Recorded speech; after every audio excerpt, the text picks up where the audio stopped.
Hey guys, Ruinous Sight here, taking a short break from the endless campaign playthroughs to show you how to install the Skalgrim mod for Battlefleet Gothic Armada 2. If you have not already downloaded the mod, or have somehow ended up here from some random corner of YouTube, hey, it happens to the best of us, there will be a link to the mod DB to download the mod in the description below. However, I am going to assume that you have already downloaded the mod, so let's get right to it. Upon downloading, you're going to end up with a RAR file, or possibly some RAR files, depending on whether you are going to get any submods in addition to the main mod itself. For example, I have the Tauva Alliance submod right here. You're obviously going to want to take the RAR files and extract them to whatever temporary location you choose, as we will be putting them into a different location shortly. After extracting them, you're going to end up with the files themselves, and I'm going to want to start by proceeding to the main mod. I'm currently installing the 2.0.1 version, but I don't imagine that these instructions will change in any way regardless of the version that we're on, or at least I hope not. If they have, I'll probably have updated this.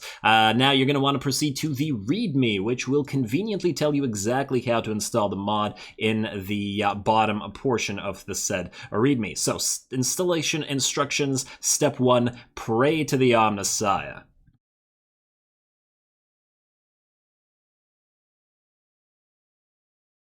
Done. Step 2, you need to change the launch options in Steam. So this is pretty simple. You're going to want to proceed to the actual Steam game, which I assume you have installed at this point. You're going to go to Properties, and then you're going to go to Launch Options, and you're going to type no EAC or -no EAC right here, and you're going to close that and simply launch the game to double check whether it actually worked correctly.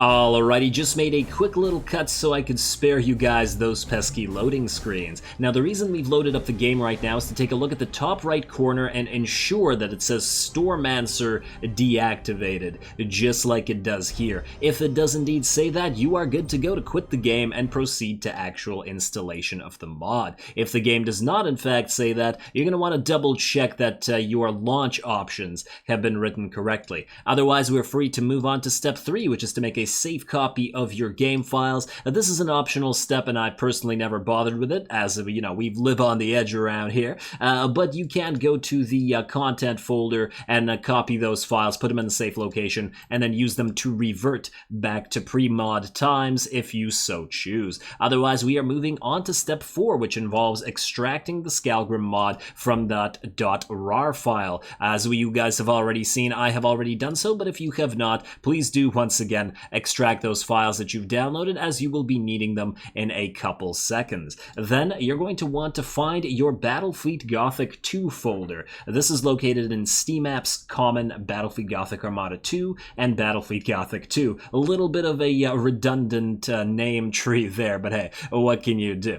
Anyway, once you've found that, you're going to go into the Skalgrim Mod extracted file that you have, and you're going to take the content folder, and you're going to simply drag it into the Battlefleet Gothic 2 folder, which will replace files in the content folder that is already there. It's going to ask you if you want to replace, and indeed you do replace the files in the destination.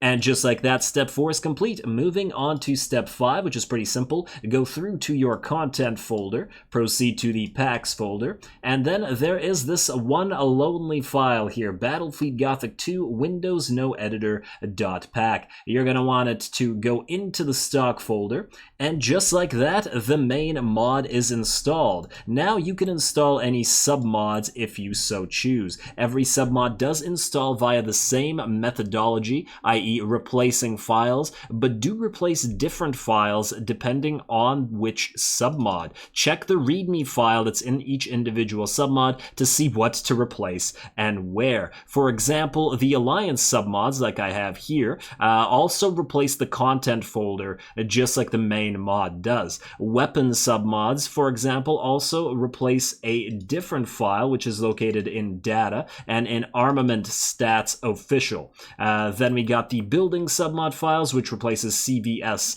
data files, and finally the HP submod file, which replaces unit stats. I'm going to install the Tau Alliance submod as I noted earlier, and I'm going to do that just once again by dragging over to the Battlefleet Gothic 2 folder right there and replacing those files.